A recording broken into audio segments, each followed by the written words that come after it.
বাংলা সাহিত্য চর্চা কেন্দ্রের পক্ষ থেকে আজকের আলোচ্য বিষয় বিষয়ে ও বিশ্লেষণে সত্যেন্দ্রনাথ দত্তের যক্ষের নিবেদন কবিতা।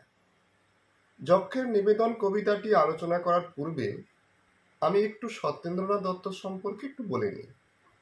আমরা সকলেই জানি বাংলা সাহিত্যের উজ্জ্বল নক্ষত্র বা বাংলা সাহিত্য আর তার নাম একেবারে পরিপূরকভাবে জড়িত, তিনি হচ্ছেন রবীন্দ্রনাথ ঠাকুর। এই রবীন্দ্রনাথ ঠাকুরের সময়কালে রবীন্দ্রনাথকে সামনে রেখে বাংলা সাহিত্যে তিন ধরনের কবির আবির্ভাব হয়েছিল।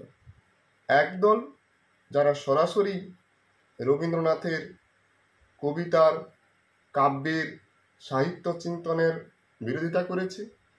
আর একদল তারা রবীন্দ্রনাথের একদম গুণমুগ্ধ, রবীন্দ্রনাথের পাদপদ্মে থেকে, রবীন্দ্রনাথের পাদপ্রদীপে নিজেদের সলতেটাকে জ্বালিয়েছে। আর একদল তারা রবীন্দ্রনাথের বিরোধিতাও করেননি, আবার রবীন্দ্রনাথের গুণগানও করেনি। তারা স্বতন্ত্র পথে গিয়েছে এবং সেই পথে জীবনানন্দ দাশ ছিলেন, সেটা আমরা সকলেই জানি। সত্যেন্দ্রনাথ দত্ত ছিলেন রবীন্দ্র অনুসারী কবি সমাজের মধ্যে অন্যতম। তবে রবীন্দ্র অনুসারী কবি সমাজের মধ্যে যারা ছিলেন, পূর্ণনির্ধন বন্দ্যোপাধ্যায়, যতীন্দ্রমোহন বাগচি, কালিদাস রায়, এদের চাইতে সত্যেন্দ্রনাথ দত্ত কিন্তু অনেকটা এগিয়ে। রবীন্দ্র অনুসারী কবিদের মধ্যে একমাত্র সত্যেন্দ্রনাথের প্রদীপটা এখনো কিন্তু জ্বলছে, বাকি কিন্তু তেমন আর কারোর কিন্তু নাম ডাক আমরা শুনতে পাই না। সত্যেন্দ্রনাথ তার স্বতন্ত্রতার কারণ আছে। তার কারণ, তিনি রবীন্দ্রনাথকে গুরুপদে বরণ করে নিলেও তার যে ছন্দের যে চাতুর্য, ছন্দের যে ব্যবহার তিনি কাব্যের মধ্যে করেছেন, তার উল্লেখযোগ্য কাব্যগুলোর মধ্যে অভ্র আবির, কুহকেকা, সবিতা এগুলো ছিল। সেখানে তাকে ছন্দের জাদুকর বলা হয়, তার ছন্দের ব্যবহারের কারণে। এছাড়া তিনি যে বিষয়গুলো গ্রহণ করেছেন, অনুবাদ সাহিত্য, অনেক কবিতা অনুবাদ করেছেন, অনেক মনীষীদের নিয়ে কাব্য লিখেছেন। সেই কারণে কিন্তু সত্যেন্দ্রনাথের একটা স্বতন্ত্রতার পরিচয় রয়েছে। আমরা এই যে কবিতাটি যক্ষের নিবেদন, এই কবিতাটি সত্যেন্দ্রনাথের একেবারে যে মৌলিক কবিতা তা নয় কিন্তু। তার কারণ আমরা জানি যক্ষের যে বিরহ, যক্ষের যে যন্ত্রণা, এইটা কিন্তু কালিদাসের মেঘদূত কাব্য থেকে নেওয়া। আমরা সকলেই জানি কালিদাসের সংস্কৃত সাহিত্যে কালিদাস তার বিখ্যাত কাব্য মেঘদূত, এবং সেখানে সেই মেঘদূতকে নিয়ে আজও পর্যন্ত অনেক অনেক কবিতা লেখা হয়েছে। রবীন্দ্রনাথও লিখেছেন, মেঘদূত প্রবন্ধ লিখেছে, মেঘদূত কবিতা লিখেছে। সত্যেন্দ্রনাথও যক্ষের নিবেদন মধ্য দিয়ে আসলে সেই যক্ষের বিরহ বেদনাকে তুলে ধরেছে, অর্থাৎ কালিদাসের যে মেঘদূত কাব্যের বিষয়টাকে তিনি গ্রহণ করেছেন। কালিদাস বা সত্যেন্দ্রনাথ কেন বা এই যক্ষের বিরহ বেদনাটা কোন প্রেক্ষিতে বা কেন তার বিরহ বেদনাটা, সেটা আমি একটুখানি তাৎপর্যগত বিশ্লেষণ করে আমি কবিতাটার বিশ্লেষণ করব। প্রথমত বলি যে কর্তব্যের অবহেলার জন্য অলকার অধিপতি যক্ষকে রামগিরি পর্বতে নির্বাসন দিয়েছিলেন। আর সেই নির্বাসিত অবস্থায় তার পত্নীর কথা মনে পড়ে, তার মনে পড়ে যায়, যার ফলে তার মধ্যে একটা বিরহ বেদনার সঞ্চার হয়। তখন তিনি তার হৃদয়ের বার্তা পত্নীর কাছে কি করে পাঠাবে? তখনই কিন্তু সে বর্ষার মেঘকে আশ্রয় গ্রহণ করলো। এবারে বর্ষার মেঘ যাবে, পূর্ব মেঘ, উত্তর মেঘ, রেবা, দশার্ণ, উদয়ন বাসবদত্তার কথা থাকবে, এই অনেক কথা আমরা রবীন্দ্রনাথের প্রবন্ধ কবিতাতে আমরা পাবো। এবং রবীন্দ্রনাথ আরও বিশ্লেষণ করবে যে কেন তিনি এই বর্ষার মেঘকে নিলেন, কেন বা তিনি শরতের মেঘকে নিলেন না, বসন্তের মেঘকে নিলেন না। সেই ব্যাখ্যাও তিনি করবেন। তার কারণ হচ্ছে এই বর্ষার মেঘের সঙ্গে মানুষের কল্যাণ মঙ্গল জড়িয়ে আছে।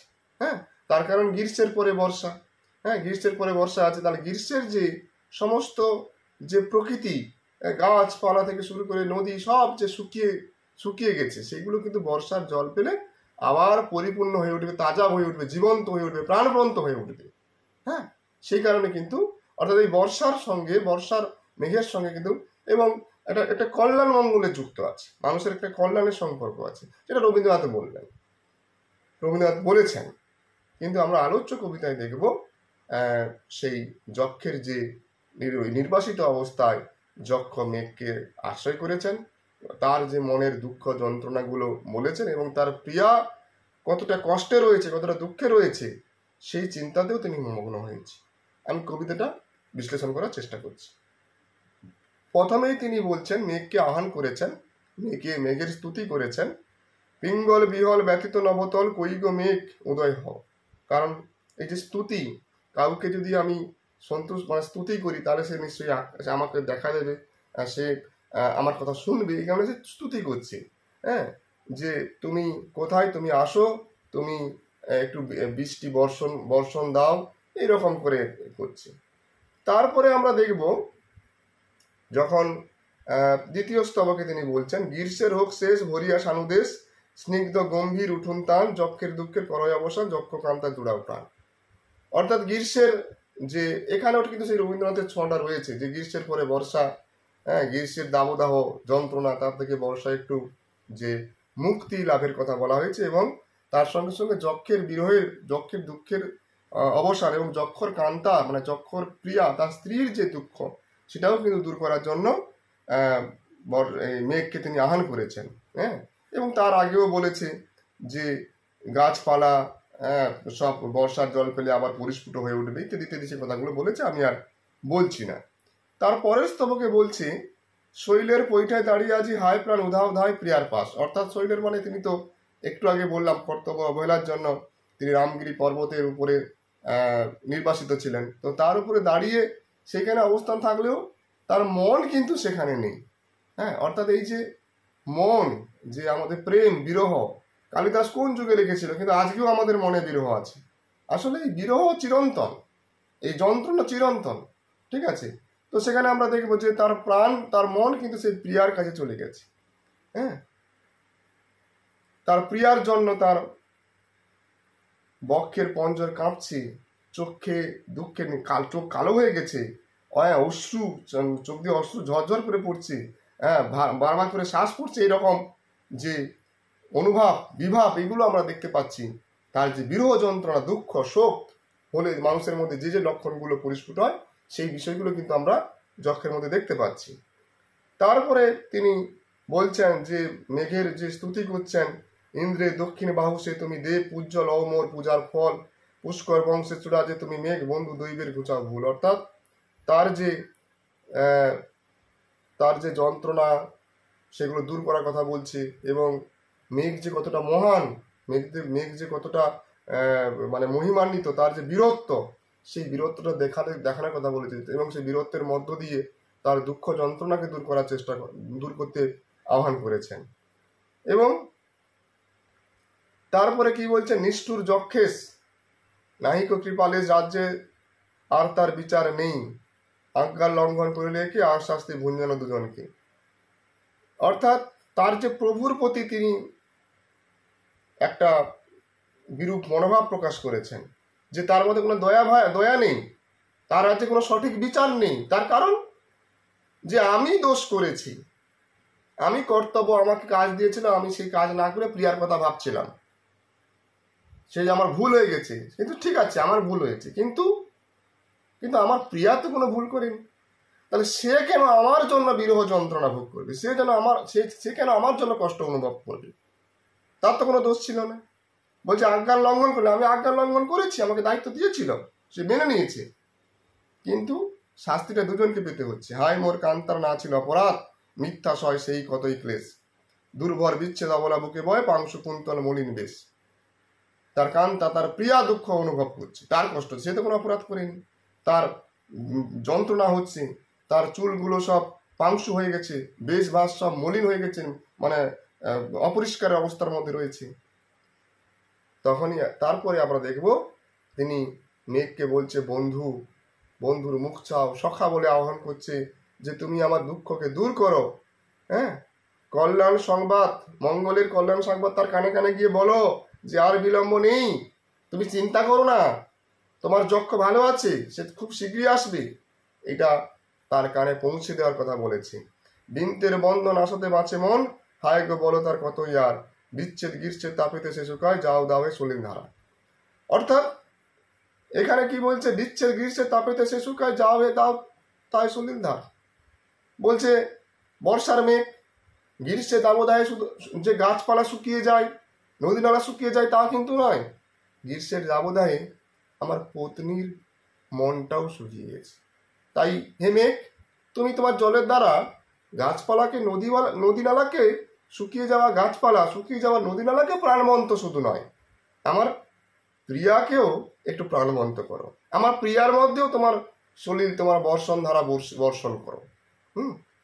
এবং তারপরে বলছে যে তোমার যাত্রাপথ নির্মল হোক, তোমার পথ শুভ হয় নিরাপদ। হ্যাঁ, তুমি খুব নির্বিঘ্নে যাও, সাবধানে যাও, এবং তোমার এই যাওয়ার পথে সেই একই কথাগুলো বলছে, হ্রদ নদ নির্জন নগরী মনোহর, হ্যাঁ, এগুলো তুমি দেখতে দেখতে যাবে, খুব সৌন্দর্য, যে পুরী সৌন্দর্য অনুভব করবে, সে কথাগুলো বলেছে। এবং তার সঙ্গে সঙ্গে চঞ্চল খঞ্জন নয়নে নারীগণ বর্ষা মঙ্গল, অর্থাৎ উৎসবে, বর্ষার জল পেয়ে সবাই উৎসবে মেতে উঠবে, বর্ষার সৌরভে বক শ্রেণীরা তারা কলরব করবে, নিত্য উৎসব করবে আনন্দে, অর্থাৎ প্রাণীকুল জীবকুল সবাই আনন্দে বর্ষাতে মেতে উঠবে, মানুষরাও মেতে উঠবে।